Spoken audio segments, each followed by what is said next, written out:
الحمد لله وكفى وسلام على عباده الذين اصطفى أما بعد فأعوذ بالله من الشيطان الرجيم بسم الله الرحمن الرحيم يا أيها الذين آمنوا إذا قمتم إلى الصلاة فاغسلوا وجوهكم وأيديكم إلى المرافق وامسحوا برؤوسكم وأرجلكم إلى الكعبين وقال رسول الله صلى الله تعالى عليه وسلم 5 صلوات افترضهن الله من أحسن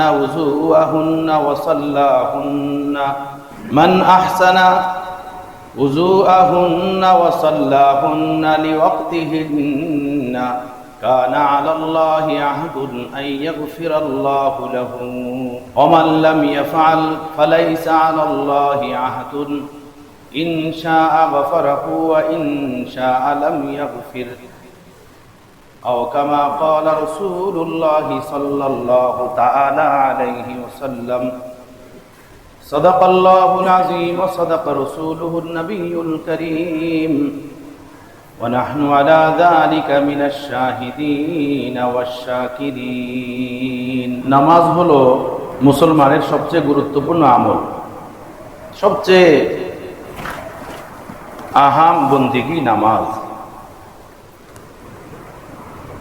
নামাজ যা ঠিক হয়ে যায় তার সব ঠিক হয়ে যায়, কিন্তু নামাজ হতে হবে। নামাজ হতে হবে। নামাজ যদি নামাজ হয় তো তার সব ঠিক হতে বাধ্য। ঠিক করতে হবে না, ঠিক হয়ে যাবে যদি নামাজের মতো পড়া যায়, নামাজের মতো আদায় হয়।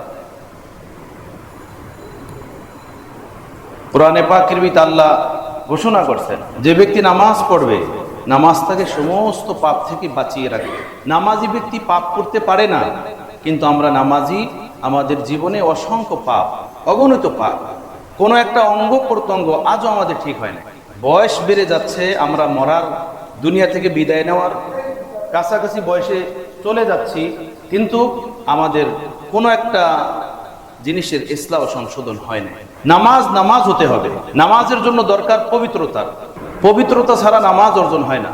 পবিত্রতা কিসের? আমি এই ব্যাপারে গত জুমার আগের জুমাতে আলোচনা করেছিলাম। যেহেতু এই জুমা মুহররম এসে যাবে, এজন্য মুহররমের করণীয় কি সেটা বলার দরকার ছিল। সেই কারণে গত জুমাতে আমি মুহররমের বিষয় নিয়ে আলোচনা করি। এর আগের জুমাতে পবিত্রতার বিষয় নিয়ে বিস্তারিত আমি আপনাদেরকে শুনাইছিলাম।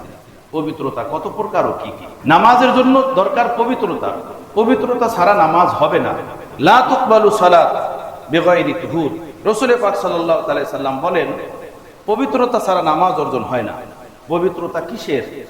একটা হলো দৈহিক পবিত্রতা, দেহের পবিত্রতা, নাপাকি থেকে দেহটাকে বাঁচানো। আর একটা পবিত্রতা হলো কাপড়ের পবিত্রতা, কাপড়টাকে পাক রাখা। এ ব্যাপারেও আমি আলোচনা করেছি। 3 নম্বর হলো অঙ্গ প্রত্যঙ্গের পবিত্রতা, জবান, হাত, পাও, কান, চক্ষু, এর পবিত্রতা। কি থেকে? গুনাহ থেকে। গুনাহ ময়লা, গুনাহ গান্দা জিনিস। আমি মনে করি আমি গুনাহ করে ফেললাম, কেউ দেখে নাই। আল্লাহর কসম এমন না। একজন মানুষ ইবাদত বন্দেগী করলে তার নেকিটা যেভাবে তার আমল নামায় থেকে যায়, আর নেকির প্রভাব তার অঙ্গ প্রত্যঙ্গে পাওয়া যায়, দেখা যায়। ঠিক এর বিপরীতে একটা মানুষ যদি পাপ করে, আল্লাহর হুকুম বিরোধী কোনো কাজ করে, কোনো অন্যায় করে, আর তার থেকে সে তওবা না করে, তাহলে এই গুনার কালিমা, গুনার কালো দাগ, এটা তার আমলনামায় থেকে যায়। আমলনামাই থেকে যায় না, এটা তার অঙ্গ প্রত্যঙ্গে প্রকাশ পায়, অঙ্গ প্রত্যঙ্গকে গান্দা বানিয়ে দেয়। মানুষ যে গুনাহ করে সেগুলো তো অঙ্গ দিয়েই করে। হয় হাত দিয়ে কারোর উপরে জুলুম করে, নয় জবান দিয়ে কাউকে বকাঝকা করে, না হয় চোখ দিয়ে নাপাক জিনিস দেখে, না জবান দিয়ে হারাম খায়। তো মানুষ যে গুনাহের কাজগুলো করে এই অঙ্গ প্রত্যঙ্গ দিয়েই করে। এই গুনাহের কালিমাগুলো তার ওই অঙ্গের সাথে লেগে থাকে। বুজুর্গানে দ্বীন বলছেন, এই জমিনে যত পাপ আছে, যত গুনাহ আছে, এই গুনাহ কোনো না কোনো পশুর সাথে মিলে। জঙ্গলা ঝাড়ে যত প্রকারের পশু আছে, এই পশুর সাথে গুনাহগুলো মিলে। এক একটা পশুর ভিতরে এক এক রকমের গুনাহের স্বভাব। মানুষ যে গুনাহের কাজগুলো করে, এর থেকে যদি তওবা না করে, তো গুনাহ করতে করতে ওই পশুর চরিত্রে পরিবর্তন হয়ে যায় এই মানুষটা। বাহ্যিকভাবে, দৈহিকভাবে দেখা যায় মানুষ কিন্তু অন্তরাত্মা তার চেঞ্জ হয়ে যায়।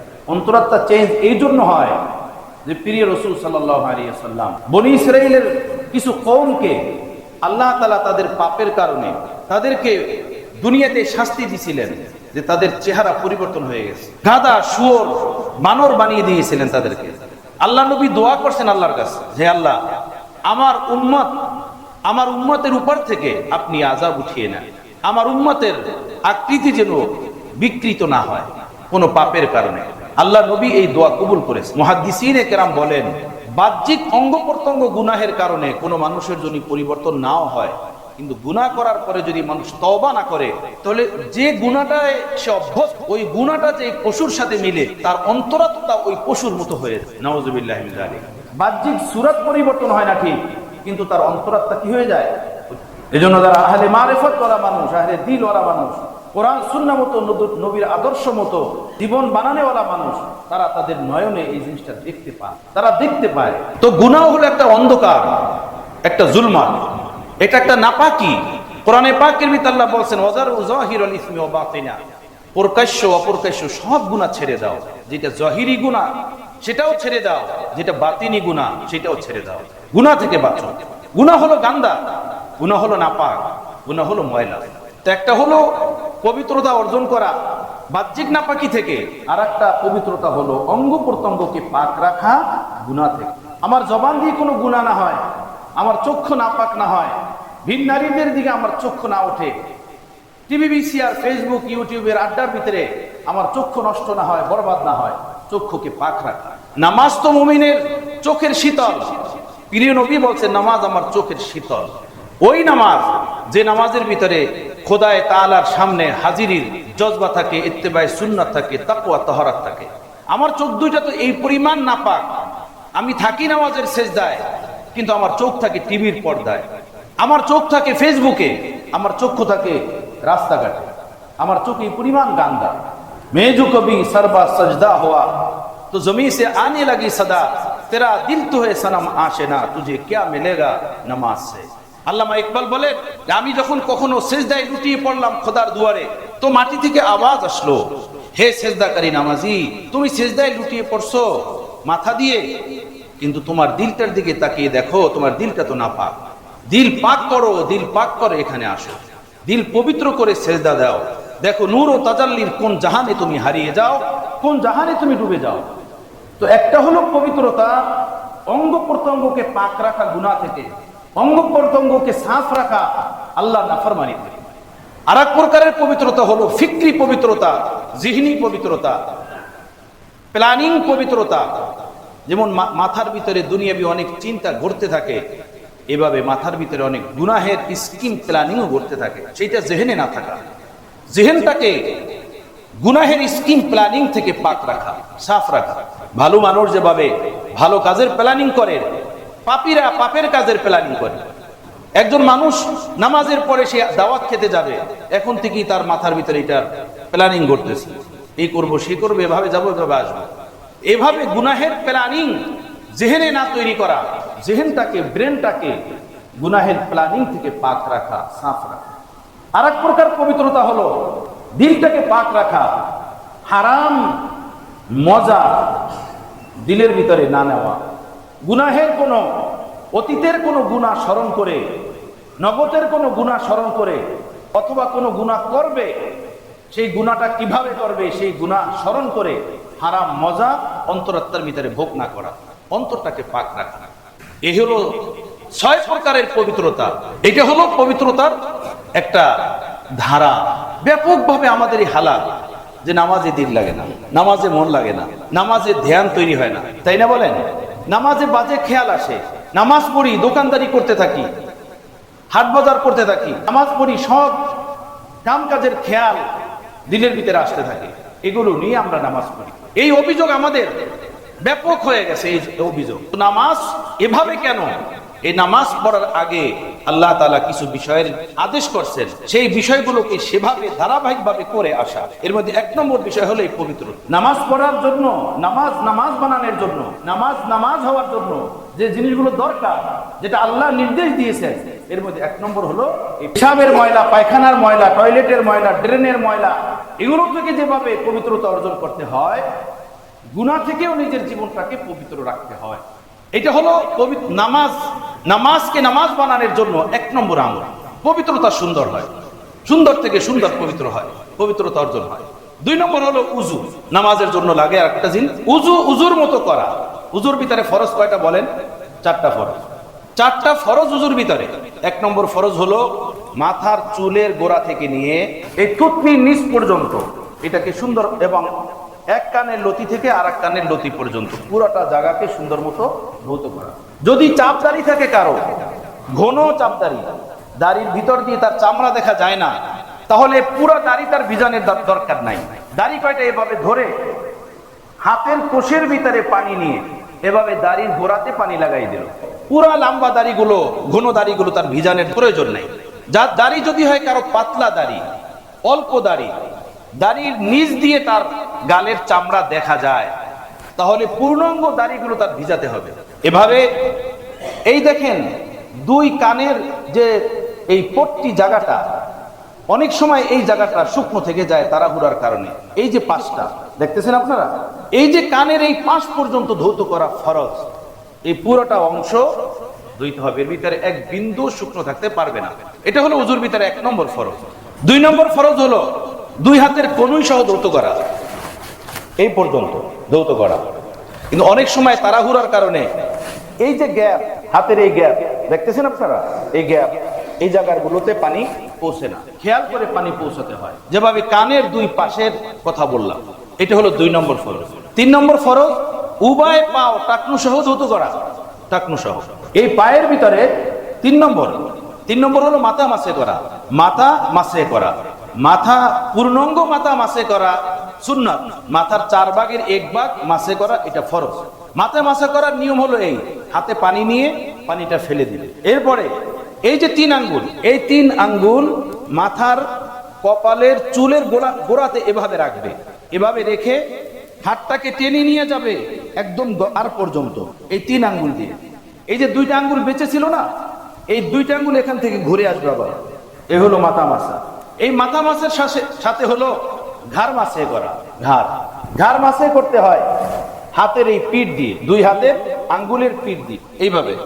এই মাথা মাসের সাথে হলো কান মাসা করতে হয় এইভাবে। শাহাদাত আঙ্গুল কানের ভিতরে এভাবে ঢুকিয়ে দেওয়া, আর বৃদ্ধ আঙ্গুল 2টা কানের পিছনে এভাবে ঘুরিয়ে দেওয়া, এলো মাথা মাসে। তো মাথা মাসে করা এটা 3 নম্বর ফরজ। 4 নম্বর ফরজ হলো দোনো পাও টাকনু সহ ধৌত করা, টাকনু সহ গোড়ালি সহ ধৌত করা। পায়ের টাকনু ধৌত করতে গেলে অনেক সময় গোড়ালির গ্যাবের ভিতরে শুকনো থেকে যায়। এক সাহাবী উযু করে আসছেন, প্রিয় নবী তার দিকে তাকিয়ে দেখলেন যে তার পায়ের টাকনার ভিতরে অল্প একটু জায়গা শুকনো রয়ে গেছে। রাসূল পাক সাল্লাল্লাহু তাআলা আলাইহি সাল্লাম বললেন, এই টাকনুকে শুকনো জায়গা থেকে শুকনো বাঁচিয়ে আযাবের ভিতরে ফেলানো থেকে টাকনুকে বাঁচাও।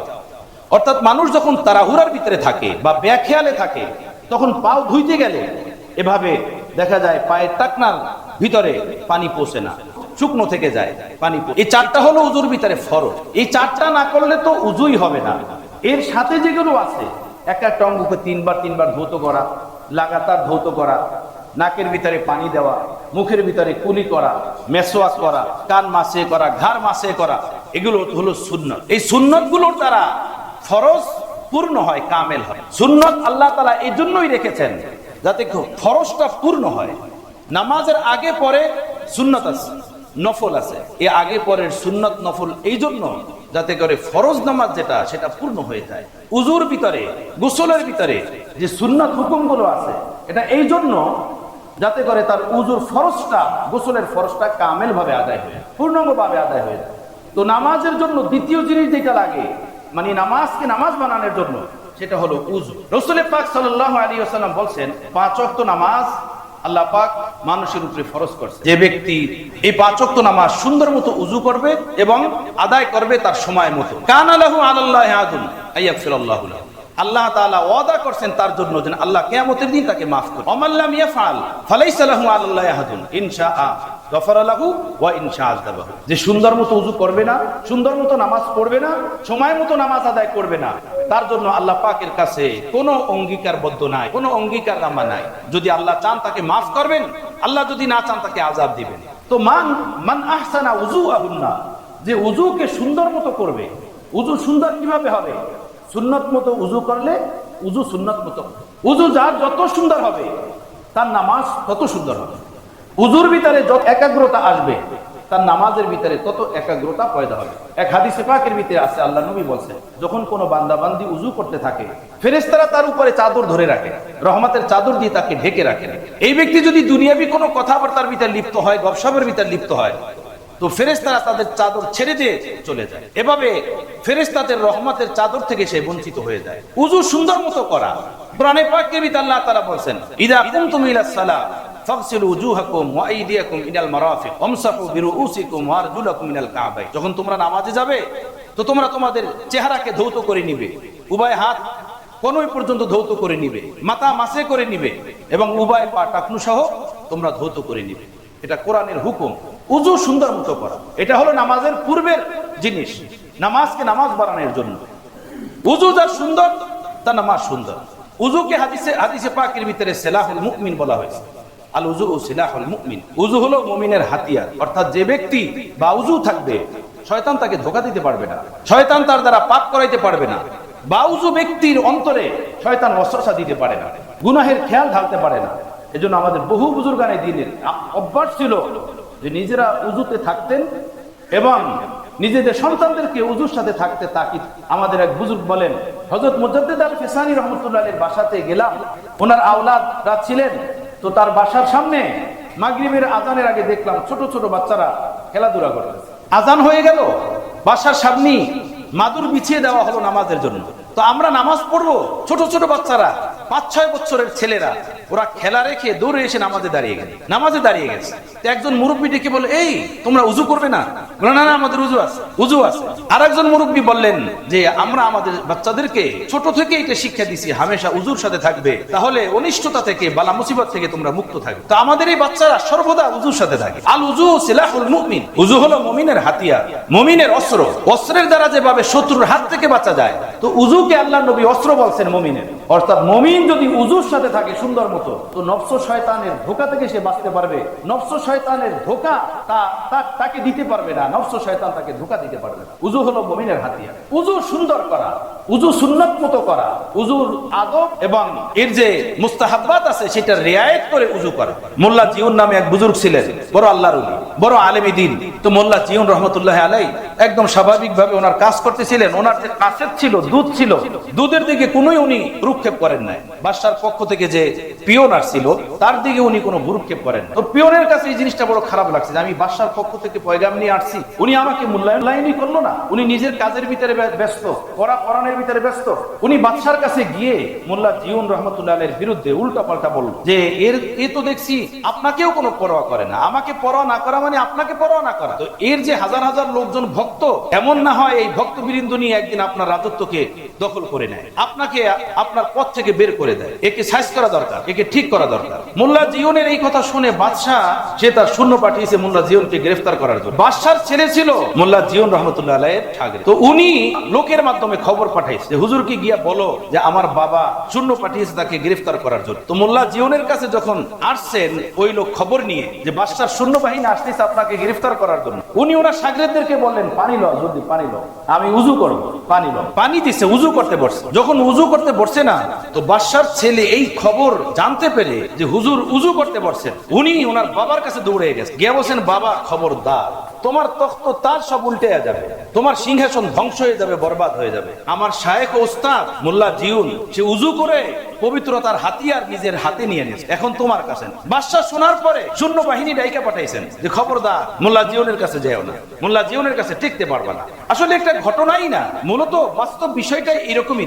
উযু হলো মুমিনের অস্ত্র, উযু হলো মুমিনের সেলাহ। কিন্তু উযু উজুর মতো হতে হয়। উজুর আদব মুস্তাহাব্বাতকে খেয়াল করে উজু করলে ঠিক এইটা উজু। উজুর ভিতরে যত একাগ্রতা আসবে, যত উজু সুন্দর হবে, তার নামাজের ভিতরে তত একাগ্রতা আসবে, তার নামাজ তত সুন্দর হবে। এই যে নামাজে মন লাগে না, নামাজে দিল লাগে না, নামাজে খেয়াল এদিক সেদিক চলে যায়, এই কারণে এই জন্য নামাজের আগে দ্বিতীয় কাজ এটা করতে হয়, উজু সুন্দর মতো করতে হয়। এক নম্বর কি বলেছি? পবিত্রতা সুন্দর মতো অর্জন করতে হয়, পবিত্রতা, নাপাকি থেকে পবিত্রতা। এরপরে অঙ্গ প্রত্যঙ্গ গুনাহ, অঙ্গ প্রত্যঙ্গকে গুনাহ থেকে পবিত্রতা। এক নম্বর হলো পবিত্রতা, দুই নম্বর হলো উজু, তিন নম্বর হলো তাহিয়াতুল উজু ওয়াল মুসবিহ পড়া। উজুর পরে 2 রাকাত নামাজ পড়ার কথা আছে হাদিসে। যখন তোমরা উজু করো 2 রাকাত নামাজ পড়ো, যখন তোমরা মসজিদে ঢোকো 2 রাকাত নামাজ পড়ো। হযরত বিলাল রাদিয়াল্লাহু তাআলা আনহু কি পিয়ারে রাসূল সাল্লাল্লাহু তাআলা সাল্লাম মেরাজ থেকে আসার পরে জিজ্ঞেস করেছিলেন, এমন কোন আমল করো তুমি যে আমলের কারণে মেরাজের রজনীতে জান্নাতে আমি তোমার পায়ের আওয়াজ আমার আগে আগে শুনতে পেলাম? তো হযরত বিলাল রাদিয়াল্লাহু তাআলা আনহু বললেন, ইয়া রাসূলুল্লাহ, আমি আপনার গোলাম, আপনার সাথে থাকি, আপনার কাছে থাকি, আমি আর কি আমল করি? এমন কোন আমল তো দেখি না। বাকি একটা আমল সর্বদা আমার এই আছে, সেটা হলো যখনই উজু করি তখন 2 রাকাত নামাজ পড়ি, যখনই উজু করি 2 রাকাত নামাজ পড়ি। আল্লাহ নবী বললেন যে তোমার এই ছোট্ট আমলটাই আল্লাহর দুয়ারে এত কবুল হয়েছে, জান্নাতে আমি আমার আগে আগে তোমার পায়ের আওয়াজ শুনতে। খায়রুল আমালি মা কিল্লা ওয়া মা দিমা। আল্লাহর নবী বলেন সবচেয়ে উত্তম আমল হলো ওই আমল যেটা কম হয় কিন্তু নিয়মিত হয়। কম করে, নিয়মিত করে, 2 রাকাত নামাজই পড়ে, কন্টিনিউ করে, এটা ছাড়ে না। তো উজুর পরে 2 রাকাত নামাজ পড়ার কথা এটা হাদিসে আছে, এটাকে তাহিয়াতুল উজু বলে। উজু করে যদি সাথে সাথে কেউ মসজিদে ঢোকে তো তাহিয়াতুল মসজিদ এবং তাহিয়াতুল উজু একই নিয়তের ভিতরে 2 রাকাত পড়লে আদায় হয়ে যাবে। এজন্য বুজুর্গানে দ্বীন বলেন ফরজ নামাজ সুন্দর থেকে সুন্দর হওয়ার জন্য, তার ভিতরে দিল লাগানোর জন্য তৃতীয় এই কাজ করো যে তাহিয়াতুল উজু তাহিয়াতুল মসজিদ পড়ো। তাহিয়াতুল উজু তাহিয়াতুল মসজিদ পড়ে আসল যে আল্লাহর দরবারে ফরজ নামাজের জন্য দাঁড়ানো, সেটার জন্য প্রস্তুতি তুমি আরো আগে বাড়াও। তাহিয়াতুল উজু পড়া, তাহিয়াতুল মসজিদ পড়া। এই তাহিয়াতুল উজু তাহিয়াতুল মসজিদ কখন পড়বে? উজু করে আসলো, বসার আগে পড়া উত্তম। তবে মসজিদে ঢোকার পরে যদি দেখা হয় যদি মসজিদে দ্বীনি আলোচনা হইতেছে, দ্বীনি কথাবার্তা হইতেছে, মসজিদে খুতবা চলতেছে, তখন এটা পড়বে না। দ্বীনি আলোচনা, দ্বীনি কথাবার্তা এইটা নিজস্ব ব্যক্তি নফল নামাজের চেয়ে অনেক গুণে গুরুত্বপূর্ণ। দ্বীনি আলোচনা, দ্বীনি বয়ান, এভাবে খুতবা এটা শোনা ওয়াজিব। খুতবার সময় হাত উঠিয়েও দোয়া করা যাবে না, দোয়া করবে মনে মনে। হাদিস শরীফ এসেছে খুতবার সময় দোয়া কবুল হয়, এজন্য আমরা দোয়া করব মনে মনে, হাত উঠিয়ে না। খুতবার সময় পাশের ব্যক্তি যদি কথা বলে তাকেও নিষেধ করা যাবে না, এই কথা বলিও না, চুপ থাকো। যদি নিষেধ করার প্রয়োজন হয় তো যিনি জুমার জিম্মাদারি পালন করতেছেন খতিব, সে নিষেধ করবেন, ভাই আপনারা কথা বলিয়েন না, চুপ থাকেন, বা যেটা বলার পরিস্থিতি সামনে রেখে সে বলবেন। এভাবে গুরুত্বের সাথে খুতবা শোনা। খুতবার সময় দোয়া করা যাবে না, এদিক সেদিক তাকানো যাবে না, অমনোযোগী হওয়া যাবে না। নামাজে আসলাম, উজু করে আসলাম, যদি দেখি ইমাম সাহেব খুতবাতে আছেন, তখন এই তাহিয়াতুল উজু তাহিয়াতুল মসজিদ পড়া যাবে না। অথবা দ্বীনি আলোচনা হইতেছে মসজিদে, তখন তাহিয়াতুল উজু তাহিয়াতুল মসজিদ পড়া যাবে না। অনেক ভাইয়েরা আবেগ আগ্রহের কারণে এসে নামাজে দাঁড়িয়ে যান। আমার ভাইয়েরা, হাদিসে হাজারো কথা আছে, আপনি হয়তো একটা হাদিস জানেন, সেই হাদিসটার উপরে আমল করেন। এইটাও তো হাদিস আছে যে দ্বীনি কথাবার্তা এটা ব্যক্তি আমলের থেকে গুরুত্বপূর্ণ। যেখানে দ্বীনি কথাবার্তা হয়, একটা দ্বীনি মাসলা-মাসাইল জানা 1000 রাকাত নফল নামাজ পড়ার চেয়ে উত্তম। সুবহানাল্লাহ। আচ্ছা বলুন তো, আমরা কতজন মানুষ এখানে এমন আছি যে সারা জীবনে 1000 রাকাত নফল নামাজ আমরা পড়তে পেরেছি? আমাদের তো 5 ওয়াক্ত ফরজ নামাজটাই ঠিক না, আমরা কি 1000 রাকাত নফল নামাজ পড়ব? আলেমদের ইবাদতের মর্তবা কেন, আল্লাহওয়ালাদের সেজদার মর্তবা, ইমানের মর্তবা বেশি কেন? এজন্য যে ওনারা আমল কম করে, 2টা রাকাতই পড়েন, 2টা সেজদাই দেন, কিন্তু আল্লাহওয়ালা রাসূলের বাতলানো তরিকা মতো পারফেক্ট সেজদা, পারফেক্ট বন্দি। এজন্য আল্লাহর দরবারে তাদের বন্দিগির মূল্য বেশি, তাদের ইবাদতের মূল্য বেশি, তারা জানেন বেশি, এই বিষয়ে তারা মাহের বেশি। এজন্য তাহিয়াতুল মসজিদ তাহিয়াতুল উজু অথবা নফল কোন ইবাদত বন্দিগি এটা করব তখন যখন খুতবা না চলবে অথবা দ্বীনি বয়ান না হবে, এটা আমরা খেয়াল রাখবো। তো নামাজ সুন্দর হওয়ার জন্য নামাজের ভিতরে খেয়াল যাতে জমে যায়, খুশু খুজুর সাথে নামাজ তৈরি হয়ে যায়, সেই জন্য তৃতীয় কাজ করা তাহিয়াতুল মসজিদ তাহিয়াতুল উজু পড়া। সুবহানাল্লাহ বিহামদিহি সুবহানাল্লাহ। 4 নম্বর কাজ নামাজ সুন্দর হওয়ার জন্য, ধ্যান ও খেয়ালের সাথে নামাজ পড়ার জন্য, খুশু খুজুর সাথে নামাজ আদায়ের জন্য ফরজ নামাজের আগে সুন্নতগুলো আছে, সেই সুন্নতগুলো ইহতিমামের সাথে পড়া। ফজরের আগে 2 রাকাত সুন্নাত, যোহরের আগে 4 রাকাত সুন্নাত, সুন্নতে মুআক্কাদা, আসরের আগে 4 রাকাত সুন্নাত, সুন্নতে জায়েদা, যায়। মাগরিবের আগে সুন্নাত নাই, মাগরিবের সময় সংকীর্ণ হওয়ার কারণে। যদিও কোন কোন হাদিসে মাগরিবের আগে নফল নামাজ পড়ার কথা আছে, কিন্তু চার মাযহাবের সকল আইম্মায়ে কেরাম এই হাদিসটাকে মারজুহ বলছেন। এবং এখানে আযানের সাথে সাথে আউয়াল ওয়াক্তে নামাজ পড়া চারো মাযহাবের আইম্মাদের নিকট এটা উত্তম। এজন্য মাগরিবের আগে নফল নামাজ পড়া যাবে না। যদিও এটা হাদিসে আছে, হাদিসে তো বহু কিছু আছে। আগুনে পাকানো কোনো জিনিস খেলে উযু করতে হবে, উযু ভেঙে যাবে, এই কথা তো হাদিস শরীফে আছে। তো আমরা যে খানা খেয়ে আসি, আমরা যে নাস্তা করে আসি, উযু করতে হবে, এটা তো হাদিসে আছে। শুধু হাদিস দেখে আমল করা যাবে না। শুধু হাদিস দেখে আমল করলে দিন দিন থাকবে না, এটা একটা মেলা হয়। আল্লামা শাহরানী রাহমাতুল্লাহি আলাইহি মিজানুল কুবরার ভিতরে এই কথা উল্লেখ করেছেন যে আমি এটাকে খাপ বলবো না, এটা আমার কাশফ বলবো না। খাপ এবং কাশফের মাঝামাঝি জাগ্রত অবস্থাতে আমি জান্নাতের কুদরতি জান্নাতের নেহেরের সামনে আমি চার মাযহাবের চার ইমামকে দাঁড়ানো দেখেছি। সর্বপ্রথম দেখেছি ইমাম আযম আবু হানিফা রাহমাতুল্লাহি আলাইহিকে দাঁড়ানো, দ্বিতীয় দেখেছি ইমাম মালিককে দাঁড়ানো, তৃতীয় দেখেছি ইমাম শাফিকে দাঁড়ানো, চতুর্থ দেখেছি ইমাম আহমদ বিন হাম্বলকে দাঁড়ানো। আমাদের বুজুর্গান আউলিয়া কেরাম মুহাদ্দিসিন মুফাসসিরিন ফুকাহা কেরাম তারা বলেন জহিরি শরীয়তের উপরে আমল করার জন্য আল্লাহ পাক এই চারজন মহা শ্রেষ্ঠ জ্ঞানী গুণী মনীষী আইম্মা আল্লাহ তাআলা নির্ধারণ করে দিয়েছেন, যাতে মানুষ নিজের মতো আমল না করে, যে যেটা বলতো সেইভাবেই না চলে। আর আল্লাহ নবীর এই দিনটা বিকৃত না হয়ে যায়, দিনটা একটা খেলনা না হয়ে যায়, একটা বাজারি পণ্য না হয়ে যায়, মানুষ একটা নিয়ম নীতির উপরে চলতে থাকে। আমার ভাইয়েরা, নিজে বরবাদ না হই, অন্যকে বরবাদ না করি। হাদিস কোরআন যারা জানে তারা বোঝে কোরআনের বিষয়। এই সৌদি আরব বলেন আর কাতার দুবাই বলেন, বাংলাদেশের মাটিতে, হিন্দুস্তান পাকিস্তানের মাটিতে এরকমের হাজার হাজার আলেম আছে যারা সৌদি শায়েখদেরকে 1000 বার পড়াইতে পারবে। কথা বুঝতেছেন? হ্যাঁ। প্যারে রাসূল সাল্লাল্লাহু আলাইহি সাল্লামকে সাহাবায়ে কেরাম জিজ্ঞেস করছেন, ইয়া রাসূলুল্লাহ, আপনার ইন্তেকালের পরে আমাদের কি হবে? আমরা কোথায় যাব? কিভাবে চলবো? আল্লাহ নবী বলেন, তারাকতু ফীকুম আমরাইন, দুইটা জিনিস রেখে গেলাম তোমাদের মাঝে, লান তাদিল্লু মা তামাসসাকা বিহিমা, গোমরা হবে না যে কেউ এই দুইটা জিনিসকে মজবুত ভাবে আঁকড়িয়ে ধরবে, শক্তভাবে ধরবে, গোমরা হবে। এই দুইটা জিনিস কি? কিতাব আল্লাহি ওয়া সুন্নাত রাসূলিহি, আল্লাহ পাকের কিতাব কালামুল্লাহ কোরআনে মাজিদ, আর একটা হলো আমার আদর্শ সুন্নতের রাসূল যেটা আছে সেটা। এখানে কোনো মক্কা শরীফের অনুসরণ করতে বলেন না আল্লাহ, যে আমার পরে তোমরা দেখবা মক্কা শরীফের মানুষরা, সৌদি আরবের মানুষরা কি করে, দুবাই কাতারের মানুষরা কি করে, আরবরা কি করে, এই কথা তো আল্লাহ নবী বলেন নাই। আল্লাহ নবী বলেন কিতাবে কি আছে, কোরআনে কি আছে, হাদিসে কি আছে সেটা দেখবে, তার উপরে আমল করবে। একজন মানুষ যায় কাজ করার জন্য, একজন মানুষ যায় ভ্রমণের জন্য, এভাবে শাইখদের সাথে কিছুদিন বিচারণ করে সে মাযহাবকে চেঞ্জ করে আসে, উল্টা পাল্টা কথা বলতে থাকে, এগুলো ঠিক না। আমার মুসলমান ভাইরা, আপনার ভোলা বোঝার ভুল হলে এই জমিনে হাজারো ওলামায়ে কেরাম মাশায়েখ কেরাম এমন আছেন, আপনার বুঝটাকে সুন্দর মতো সমাধা দিতে পারবেন, সঠিক কি সঠিক না কোরআন ও হাদিসের আলোকে আপনাকে বলতে পারবেন। অতএব নামাজি ব্যক্তিকে গোমরা না করি, বেনামাজিকে নামাজি বানাই, বেদিনকে দিনদার বানাই। যে মানুষটা নামাজ পড়তে আছে, নামাজের ভিতরে আছে, তাকে এই কথা না বলা এভাবে করলে নামাজ হবে না, এভাবে করলে নামাজ হবে, এইটা ঠিক না, ওইটা ঠিক, কখনো তো আমাদের দিলে আসে নাই, কখনো এটা দিলে আসে না। আল্লাহ তাআলা আমাদেরকে হেফাজত ফরমান। তো হাদিস শরীফে আছে মাগরিবের আগে 2 রাকাত নামাজ পড়া, কিন্তু চার মাযহাবের আইম্মা বলছেন মাগরিবের আগে নামাজ পড়বে না, কারণ মাগরিবের নামাজ আউয়াল ওয়াক্তে পড়া এটা উত্তম। মুয়াজ্জিন আযান দিবে, আযান দিয়ে ছোট ছোট 3টা আয়াত পড়তে পারে, যেমন তাহা মা আনজালনা আলাইকাল কুরআনা লিতাশকা ইল্লা তাযকিরাতাল লিমান ইয়াখশা, এই ছোট ছোট 3টা আয়াত পড়তে পারে। এতটুক সময় বিলম্ব করবে, এরপরেই মুয়াজ্জিন ইকামতের জন্য দাঁড়িয়ে যাবে, যে নামাজের ইকামত দিবে। এখানে নফল নামাজ পড়ার কোনো টাইম নাই। কিন্তু কেউ হাদিস শরীফে দেখেছে কোন চটি বয় বা কোন ব্যক্তিকে দেখছে যে মাগরিবের আগে সে দাঁড়িয়ে নামাজ পড়তেছে, সেও দাঁড়িয়ে নামাজ পড়ে যায়। আইম্মায়ে কেরাম বলছেন ফরজ নামাজের যখন সালাম ফিরানো হবে, সালাম ফিরানোর পরে কি পড়বে? আল্লাহু আকবার বলবে না আস্তাগফিরুল্লাহ বলবে? আমার ভাইরা, কোরআন হাদিসের আলোকে কথা বলি, অন্ধকারে ডুবে না।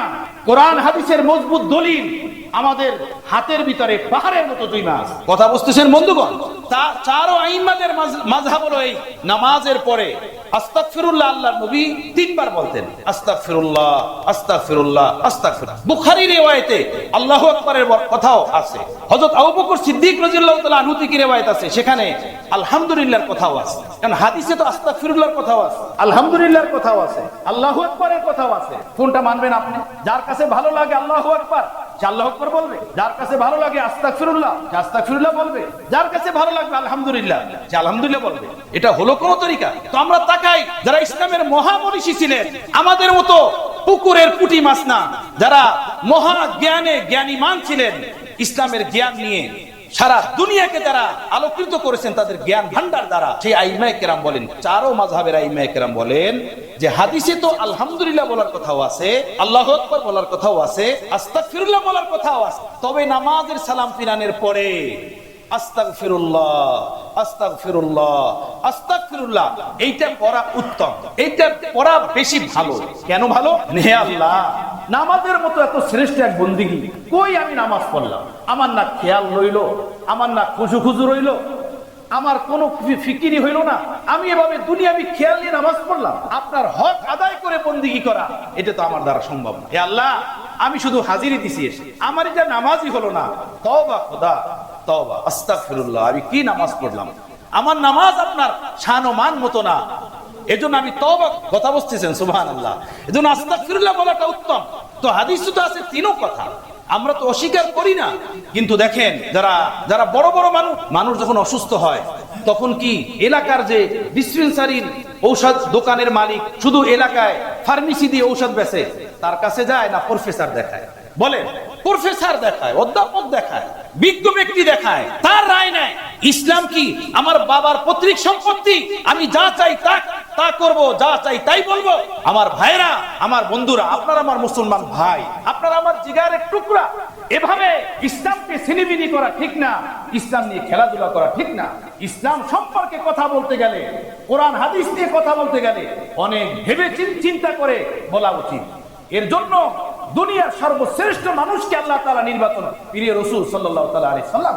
সারা দুনিয়ার মধ্যে সর্বশ্রেষ্ঠ মানুষ যারা ছিলেন, আল্লাহ তাআলা তাদেরকে পয়গম্বর বানিয়েছেন। সর্বশ্রেষ্ঠ আদম সন্তান যারা ছিলেন, তাদেরকে আল্লাহ পাক নবী বানিয়েছেন। ইসলাম এত ভারী জিনিস। প্রিয় রাসূল সাল্লাল্লাহু আলাইহি সাল্লাম বলেন, আমার বাবা থেকে নিয়ে আদম আলাইহিস সালাম পর্যন্ত, আমার মা আমিনা থেকে নিয়ে আদম আলাইহিস সালাম পর্যন্ত, পুরুষ গোত্রে নারী গোত্রে যতজন পুরুষ যতজন নারী অতিবাহিত হয়েছে, কারো দ্বারা কখনো যৌবনের পাপ হয় নাই। সুবহানাল্লাহ। বংশীয় ভাবে এমন পবিত্র হাস্তি প্রিয় রাসূল সাল্লাল্লাহু তাআলা আলাইহি সাল্লাম, এই মানুষকে 40 বছর আগে তার অন্তরাত্মার জগতে ঐশী বাহিনী বা কোরআন দেওয়ার জন্য 4 বার তার বুকটাকে ফেরে আসমানের জান্নাতের পেলার ভিতরে জান্নাতের পানি দিয়ে 4 বার ফেরেশতা ধুয়েছেন। সুবহানাল্লাহ। এরপরে কোরআনের মতো এই দৌলত আর আত্মার ভিতরে আল্লাহ তাআলা দিয়েছেন। কথা বুঝতেছেন বন্ধুগণ? আল্লাহু আকবার। আমি একটু বুঝবো দিন, আমি বুঝে ফেলছি, ইসলাম আমি বুঝে ফেলছি, আমি যা ইচ্ছা তাই করব, এটা আমার ফিল্ড না। যে ডাক্তার, সে ডক্টরি ফিল্ড নিয়ে কথা বলবে, যে ইঞ্জিনিয়ার সে ওই ফিল্ড নিয়ে কথা বলবে, যে আলেম সে ইলম নিয়ে কথা বলবে, যে মুহাদ্দিস সে হাদিস নিয়ে কথা বলবে, যে মুফাসসির সে তাফসীর নিয়ে কথা বলবে। আমার ভাইরা, অল্প বিদ্যা ভয়ঙ্কর হয়, ঈমান হারানোর কারণ হয়। আমরা যেন এমন না হয়ে যায়। আল্লাহ আমাদেরকে হেফাজত ফরমান। আমি বলতেছিলাম, নামাজে মন লাগে না, নামাজে দিল লাগে না। আমার ভাইরা, নামাজের আগে যদি আমরা এই 4টা কাজ ধারাবাহিকভাবে করতে পারি, আমাদের বুজুর্গান বলেন, অবশ্যই নামাজের ভিতরে মন লাগবে, দিল লাগবে, সিজদার মজা নসিব হবে, নামাজের কুর নসিব হবে। নামাজ মুমিনের মেরাজ। এক নম্বর হলো তাহারা, পবিত্রতা, কামেল ভাবে পবিত্রতা অর্জন করা, নাপাকি থেকে পবিত্রতা। এরপরে বলছি যে অঙ্গ প্রত্যঙ্গকে গুনাহ থেকে পবিত্র করা, জেহেনকে গুনাহ থেকে পবিত্র করা, অন্তরাত্মাকে গুনাহ থেকে পবিত্র করা। 2 নম্বর হলো উযু কামেল ভাবে করা, সুন্নাত মতো উযু, সুন্দর মতো উযু, ধ্যান ও খেয়ালের সাথে উযু। উযু যেন আমার উযু হয়, উযু যেন উযুর মতো হয়, রহমত পাওয়ার জরিয়া হয়। 3 নম্বর হলো উযুর পরে তাহিয়াতুল উযু অথবা তাহিয়াতুল মসজিদ, এর জন্য 2 রাকাত নামাজ পড়া। তাহিয়াতুল মসজিদ বা তাহিয়াতুল উযুর নিয়তে 2 রাকাত নামাজ পড়া। 3 নম্বর হলো নামাজের আগে যে সুন্নতগুলো আছে, সেই সুন্নতগুলো সুন্দর মতো পড়া। যেভাবে ফজরের আগে 2 রাকাত সুন্নাতুল মুআক্কাদা, যোহরের আগে 4 রাকাত সুন্নাতে, 4 রাকাত সুন্নাতে মুআক্কাদা, আসরের আগে 4 রাকাত সুন্নাতে জায়েদা, ইশার আগে 4 রাকাত সুন্নাতে জায়েদা। এই সুন্নতগুলো পড়া, ক্বাবলিয়া সুন্নতগুলো যে আছে, এগুলো সুন্দর মতো পড়া, তাহলে ফরজটা আমাদের সুন্দর হবে। তাহিয়াতুল মসজিদ 3 নম্বর। আর 4 নম্বর হলো ফরজ নামাজের আগে যে সুন্নতগুলো আছে, সেই সুন্নতগুলোকে সুন্দর মতো পড়া। এই 4টা কাজ যদি কোনো ব্যক্তি করে ধারাবাহিকভাবে সুন্দর মতো, তাহলে ইনশাআল্লাহ তার নামাজ সুন্দর হবে। নামাজের ভিতরে মন লাগবে, নামাজের ভিতরে দিল লাগবে, নামাজ খুশু খুজুওয়ালা হবে। কোরআনে পাকের সূরাতুল মুমিনুনের শুরুতে আল্লাহ বলেন, ফাদাফলাহাল মুমিনুন, আল্লাযীনা হুম ফী সালাতিহিম খাশিউন। ওই সকল মুমিন নিশ্চিত সফল হয়ে গেছে, কামিয়াব হয়ে গেছে যারা নামাজ পড়ে খুশু খুজুর সাথে। নামাজ পড়ে খুশু খুজুর সাথে। এই খুশু খুজুর সাথে নামাজ কি? এই খুশু খুজুর সাথে নামাজ আদায় হবে কিভাবে? ওলামায়ে কেরাম বলেন এই চার কাজ যে করবে নামাজের আগে, তার নামাজের ভিতরে খুশু খুজু আসবে। এরপরে খুশু খুজু কাকে বলে সেটা ইনশাআল্লাহ আমি আগে বল, আল্লাহ যদি আমাকে তৌফিক দান করেন আগে বলার আমি চেষ্টা করব। কিন্তু নামাজে আসার আগে আমাদের এই চারটা কাজ করা উচিত। করবো ইনশাআল্লাহ তাআলা, খেয়াল করবো ইনশাআল্লাহ। পবিত্রতা সুন্দর মতো অর্জন করব, কোন রকমের অপবিত্রতার কোনো বিন্দু না থাকে। উযু সুন্দর মতো করব, এরপরে উযুর পরে 2 রাকাত নামাজ পড়বো উযুর নিয়াতে অথবা তাহিয়াতুল মসজিদের নিয়াতে। এরপরে হলো নামাজের আগে যে সুন্নতগুলো আছে সেই সুন্নতগুলো সুন্দর মতো পড়বো। আল্লাহ তাআলা আমাদেরকে তৌফিক দেন, কবুল ফরমান। এভাবে যদি আমরা নামাজ পড়তে পারি তাহলে আমাদের নামাজ হবে। এই নামাজ খায়ের, বরকত, নূর, আফিয়াত, মঙ্গল দোনো জাহানের কামিয়াবি টেনে আনবে। এই নামাজ আমাদেরকে বিপদ থেকে বাঁচাবে, মুসিবত থেকে বাঁচাবে, দুঃখ কষ্ট থেকে বাঁচাবে, গুনাহ থেকে বাঁচাবে। এই নামাজ আমার কবরে ঢাল হবে জাহান্নামের আগুন থেকে, কবরে আযাব থেকে বাঁচানোর জন্য। এই নামাজ আমার পুলসিরাতের আলো হবে। এই নামাজ দুনিয়াতে আমার চেহারা নূর হবে। এই নামাজ আমার রিজিককে বৃদ্ধি করবে। এই নামাজ আমাকে সুস্থতা দিবে। এই নামাজ আমাকে জান্নাতের উচ্চ মর্তবা দিবে। এই নামাজ পূর্বে ইলাহির জরিয়া হবে। এই নামাজ ফেরেশতাদের সাথে বন্ধুত্ব তৈরি করে দেবে। এই নামাজ আল্লাহ ওয়ালাদের মহব্বত আমার অন্তরে পয়দা করবে। এই নামাজ আমাকে কোরআনের নূর দিবে। এই নামাজ আমাকে কবরে, হাসরে, পুলসিরাতে নূর হয়ে ডানে বামে চতুর্দিকে ঘুরতে থাকবে আলো হয়ে। সুবহানাল্লাহ। এভাবে যদি নামাজ পড়ি, কোরআনে পাকের সূরাতুল হাদীদে আল্লাহ তাআলা বলেন মুমিনরা যখন হাসরের ময়দানে উঠবে তো একটা নূরের বাড়িধারা তার ডানে বামে চলতে থাকবে তাকে আলো দেওয়ার জন্য। একটা নূরের বাড়িধারা, এই নামাজ নূর হয়ে তার চতুর্দিকে ঘুরবে। এই নামাজ যখন নামাজ হবে, তো নামাজকে নামাজ বানানোর জন্য, সুন্দর বানানোর জন্য আমাদের সকলের এই চার কাজ করতে হবে। আল্লাহ আমাকে, আপনাকে, আমাদের সকল মুসলিম ভাইদেরকে করার তৌফিক দান করেন। ওয়া আখিরু দাওয়ানা আলহামদুলিল্লাহি রাব্বিল আলামিন।